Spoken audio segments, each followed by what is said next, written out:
அனீமியான்னு சொல்லக்கூடிய ரத்த சோகை நோய்களுக்கான சரியான காரணங்களையும் தீர்வையும் பற்றியும் இந்த வீடியோல பார்க்க போறோம்.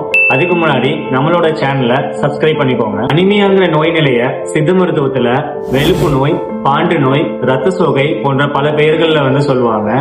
ரத்த சோகைனா என்னன்னு பார்த்தோம்னா, ரத்தத்துல உள்ள ஹீமோகுளோபின் அல்லது ரத்த சிவப்பணுக்கள் குறைந்து அதன் விளைவாக நம்ம உடம்புல உள்ள திசுக்களுக்கு தேவையான அளவு ஆக்சிஜன் குறையிறதுனால அதன் விளைவாக தலை சுற்றல், மயக்கம் மற்றும் மூச்சு திணறல் போன்ற அறிகுறிகளை ஏற்படுறதா நம்ம ரத்த சோகைன்னு சொல்றோம்.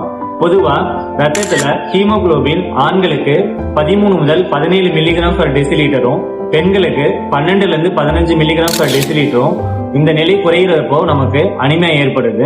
ஏற்படுவதற்கான முக்கியமான காரணங்கள்னு பார்த்தோம்னா, இரும்புச்சத்து குறைபாடு, விட்டமின் B12, போலிக் ஆசிட் மற்றும் மரபணு நோய்களான சிக்கிள் செல் அனிமியா, தலாசீமியா போன்ற நோய் நிலைகளிலும், ஆட்பட்ட மண்ணீரல் மற்றும் சிறுநீரக நோய்களிலும், புற்றுநோயிலும், அதிக ரத்த இழப்பிலும், முக்கியமா பெண்களுக்கு பெரும்பாடு போன்ற நிலையிலும் மற்றும் குழந்தைகளுக்கு வயிற்றுப்புழு போன்ற நிலையிலும் நமக்கு ரத்த சோகை ஏற்படுது.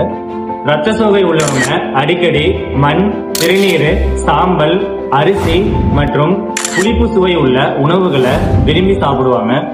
நம்ம உடம்புல ரத்தம் குறைவா இருக்கிறத கண்டறிய complete blood count, haemoglobin, ferritin, serum iron, vitamin B12 மற்றும் போலிக் ஆசிட் போன்ற அடிப்படை சோதனையினால நம்மளால கண்டறிய முடியும். ரத்த சோகையை சரி செய்ய உணவுகள்ல இரும்பு சத்து உள்ள கீரை வகைகள்ல கரிசலாங்கண்ணி கீரை, பொன்னாங்கண்ணி கீரை, முருங்கைக்கீரை, மணத்தக்காளி கீரை மற்றும் கறிவேப்பிலை போன்ற வகைகளையும், பல வகைகள்ல மாதுளை, கருப்பு உலர் திராட்சை, அத்திப்பழம், பேரிச்சை, ஆப்பிள், சாத்துக்குடி மற்றும் நெல்லிக்காய் போன்ற பல வகைகளையும், அசைவ உணவுகள்ல ஆட்டு ஈரல், சூரட்டின்னு சொல்லக்கூடிய ஆட்டோட மண்ணீரல் மற்றும் ரத்த பொரியல் போன்ற உணவுகளை அடிக்கடி சேர்த்துட்டு வரலாம்.